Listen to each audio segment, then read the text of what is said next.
ఆంధ్రకేసరి టంగుటూరి ప్రకాశం పంతులు గారి వర్ధంతి సందర్భంగా కలెక్టరేట్ ప్రెమైసెస్లో ఉన్న ఆయన విగ్రహానికి చేసి అందరు అధికారులతో ఈరోజు ఆయన విగ్రహానికి ఘనంగా నివాళి అర్పించడం జరిగింది.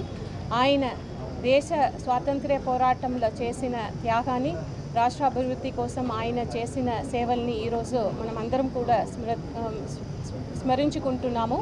ఆయన జీవితాన్ని మనం ప్రతి ఒక్కరం కూడా స్ఫూర్తిగా తీసుకుంటూ ముందుకు వెళ్ళాలని కోరుతూ సెలవు తీసుకుంటున్నాను. ఈరోజు మన టంగుటూరి ప్రకాశం పంతులు గారి 68వ వర్ధంతి సందర్భంగా ఈరోజు కలెక్టరేట్లో మన కలెక్టర్ గారు, అదేవిధంగా శాసనసభ్యులు విజయ్ గారు, మేయర్ గారు, డిఆర్ఓ గారు, అందరూ అధికారులు అందరం కూడా ఆయన నివాళులు అర్పించడం జరిగింది.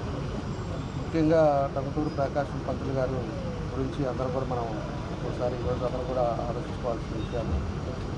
ఆయన ఆ రోజు స్వతంత్రం కోసం ఏ విధంగా పోరాడాడో, అదేవిధంగా మన జిల్లాలోనే ఆయన వినోదరాయనపాలెంలో జన్మించి అదేవిధంగా ఎన్నో కార్యక్రమాల్లో ఆ రోజు స్వతంత్ర పోరాటం కోసం ఆయన సేవలు చేయడం జరిగింది.